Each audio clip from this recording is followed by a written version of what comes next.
नमस्कार, good morning. आप देख रहे हैं न्यूज 24। मैं हूं आपके साथ रोमिता तिवारी। वो खबरें जो दिन भर बनेंगी हेडलाइन, वो खबरें जो आपको अखबार में नहीं मिलेंगी। नई सुबह नई खबर के साथ आइए शुरू करते हैं फटाफट खबरों का फटाफट बुलेटिन मॉर्निंग सुपरफास्ट। कोलकाता में बड़ा हादसा, रेलवे की मल्टी स्टोरी बिल्डिंग में आग लगने से 4 फायर फाइटर समेत 9 लोगों की मौत। मरने वालों में 4 फायर फाइटर, एक एएसआई और एक आरपीएफ का जवान शामिल है। 7वें शख्स की पहचान नहीं हो पाई है।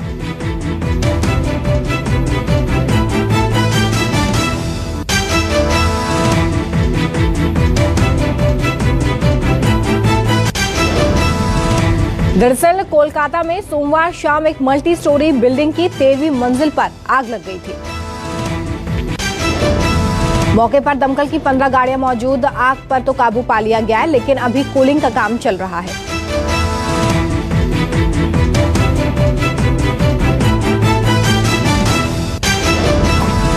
पुलिस ने बताया कि इस इमारत में रेलवे का एक कार्यालय है। इस इमारत में ईस्टर्न और साउथ ईस्टर्न रेलवे का ऑफिस है। आग लगने के बाद पूर्वी रेलवे के सभी जोन्स में टिकटों की ऑनलाइन बुकिंग रोक दी गई है। इमारत की ज्यादातर मंजिल खाली करा ली गई है।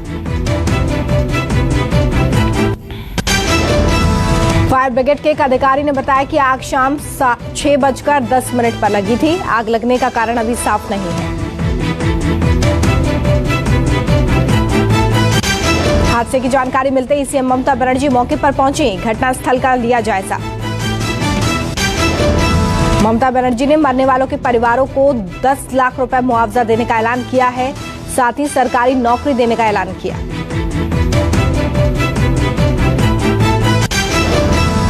ये इमारत कोलकाता के स्ट्रैंड रोड इलाके में है। हादसे के बाद आग बुझाने के लिए ट्रैफिक भी रोक दिया गया था।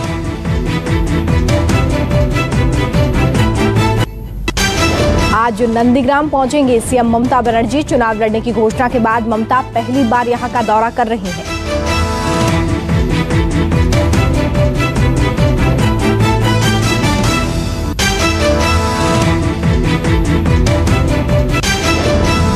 नंदीग्राम सीट से 10 मार्च को ममता बनर्जी अपना नामांकन पत्र दाखिल करेंगी और चुनाव प्रचार की करेंगी शुरुआत।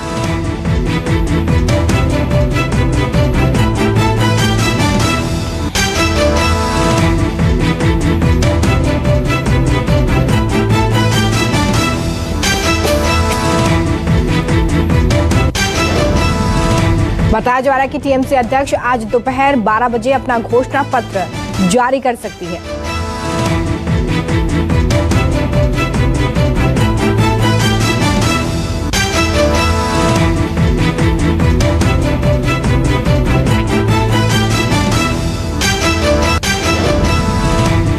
इसके बाद ही टीएमसी अध्यक्ष शाम 5 बजे नंदीग्राम के लिए रवाना होंगी। अगले दिन नामांकन पत्र दाखिल करेंगी।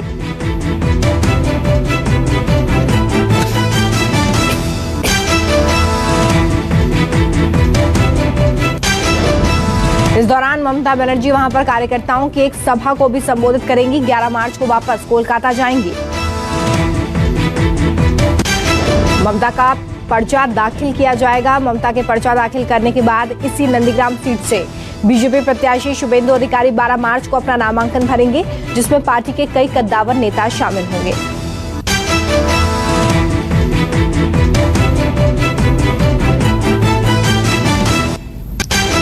एक्टर मिथुन चक्रवर्ती के बीजेपी ज्वाइन करने के बाद टॉलीवुड अभिनेत्री तनुश्री चक्रवर्ती ने थामा बीजेपी का हाथ।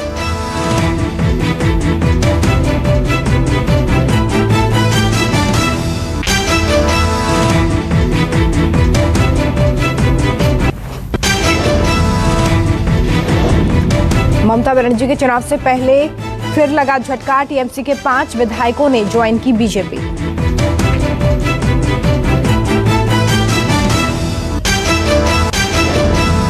हबीबपुर क्षेत्र से टीएमसी की उम्मीदवार सरला सोनाली गुहा, दीपेंद्र विश्वास, रविंद्रनाथ भट्टाचार्य और जाटू लोहिड़ी बीजेपी में शामिल हुए हैं। सभी नेताओं ने बंगाल बीजेपी अध्यक्ष दिलीप घोष और शुभेंदु अधिकारी और मुकुल रॉय की मौजूदगी में पार्टी की सदस्यता ली।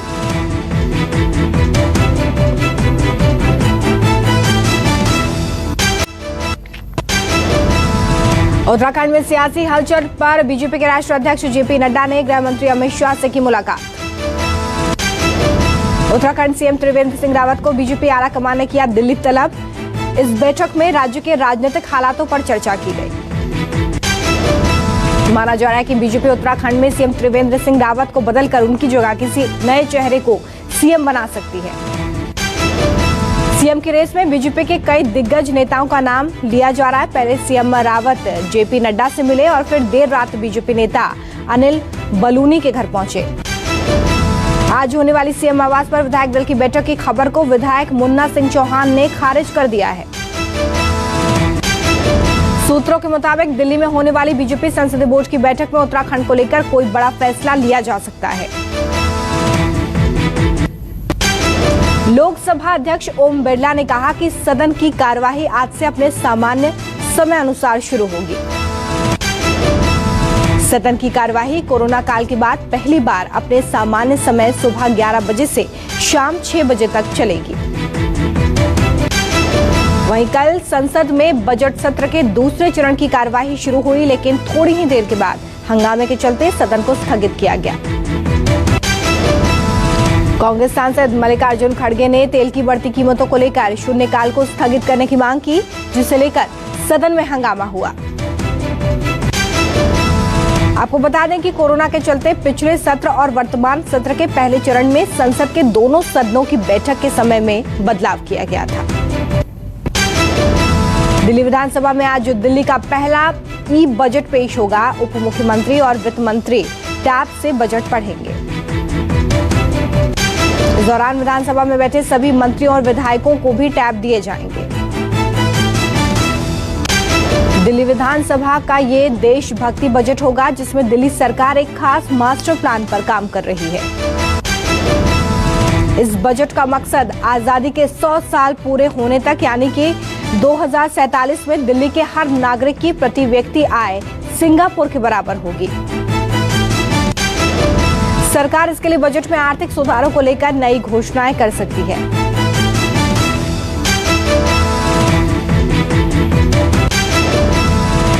दिल्ली के मुख्यमंत्री अरविंद केजरीवाल दोपहर 2 बजे दिल्ली विधानसभा के ओल्ड सचिवालय में प्रेस कॉन्फ्रेंस करेंगे।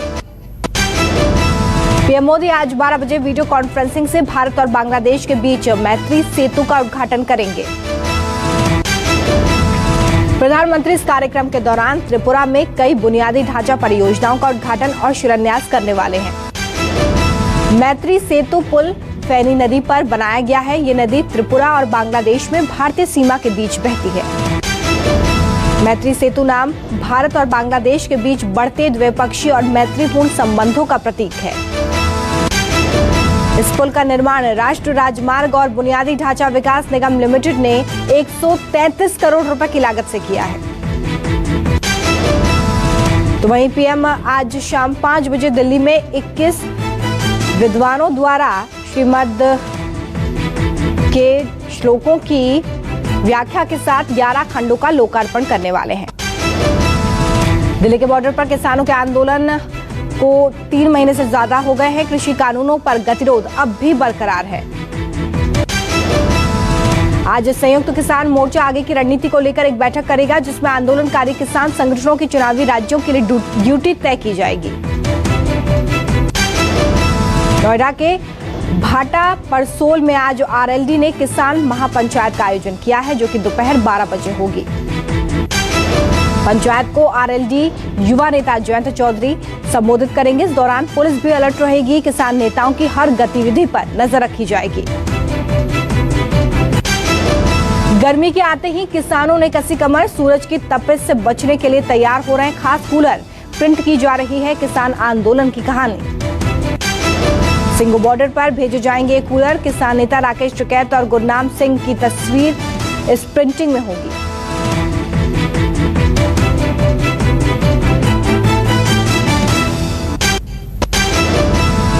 बिहार के खगड़िया जिले में एक बड़ा हादसा। एक सरकारी स्कूल की दीवार गिरने से 6 मजदूरों की मौत, 3 लोगों के दबे होने की आशंका। स्थानीय लोगों ने बचाव कार्य में दिया अहम योगदान। नाले की खुदाई के दौरान लापरवाही बरतने से हुआ हादसा। जेईई मेन का रिजल्ट जारी। 6 छात्रों ने 100 NTA स्कोर किया है। इसमें 2 अभ्यर्थी दिल्ली के शामिल। अभ्यर्थी फरवरी सत्र के परीक्षा परिणाम NTA की आधिकारिक वेबसाइट jemain.nta.nic.in के जरिए देख सकेंगे। झारखंड विधानसभा में घोड़े पर सवार होकर विधानसभा पहुंची विधायक अंबा प्रसाद, कहा महिलाएं पहचानने के लिए अपनी शक्ति को बढ़ाएं। तो वहीं यूपी के मुजफ्फरनगर में डीएम ने भैंसा बग्गी पर सवारी की है। सेल्वा कुमारी ने भैंसा बग्गी पर अपनी बेटी को बिठाकर एंजॉय किया।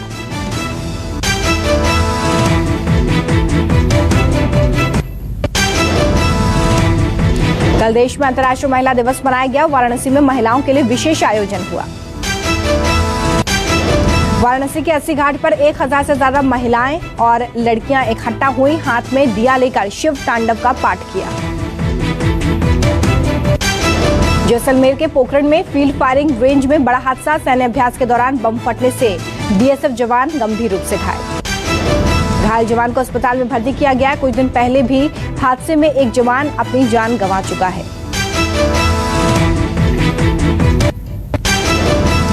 देश में कोरोना की रफ्तार फिर से तेज। 24 घंटे में कोरोना के 18,000 से ज्यादा मामले। देश में कोरोना मरीजों की संख्या 1 करोड़ 12 लाख के पार, तो 1,57,000 से ज्यादा मौतें। दिल्ली में कोरोना ने बढ़ाई चिंता। एक दिन में 239 नए केसों की पुष्टि, 3 की मौत, 6,41,000 के पार मरीज।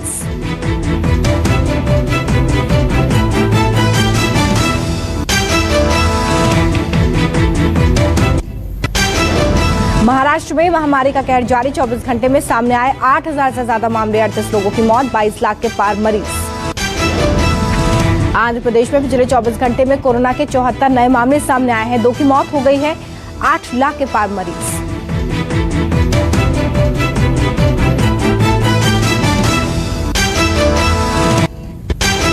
यूपी के शाहजहांपुर में महिला ने अर्धनग्न होकर एसपी ऑफिस के सामने किया हंगामा। पति के साथ विवाद से थी परेशान। महिला ने पति पर मारपीट का आरोप लगाया है। पति के खिलाफ कार्रवाई के लिए महिला ने एसपी ऑफिस के सामने कपड़े उतारे।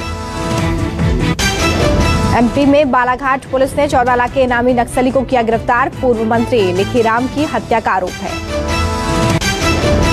नक्सली श्यामलाल को पुलिस ने महाराष्ट्र के गढ़चिरौली से गिरफ्तार किया है। श्यामलाल पर 3 राज्यों में हत्या और हत्या के प्रयास के 84 मामले दर्ज हैं। आईजी के मुताबिक सोमवार सुबह 7 बजे से 8 बजे के बीच मुठभेड़ के बाद नक्सली को गिरफ्तार किया गया।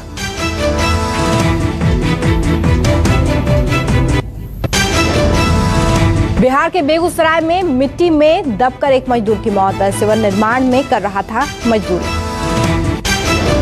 मजदूर की मौत के बाद स्थानीय लोगों ने किया जमकर हंगामा। लोगों ने प्रशासन पर लापरवाही का आरोप लगाया। कहा बिना सुरक्षा व्यवस्था के देर तक चलता रहा काम।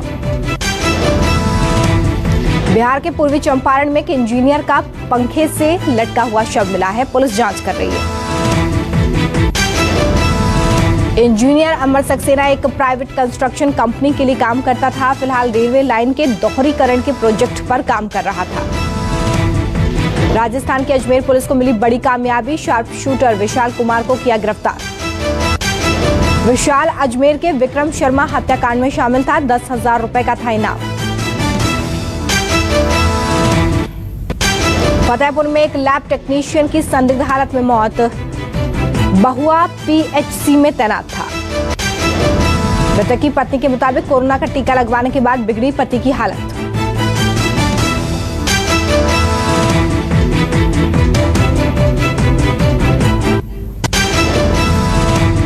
चीनी विदेश मंत्री का बड़ा बयान। एक दूसरे के लिए खतरा नहीं, दोस्त हैं भारत और चीन।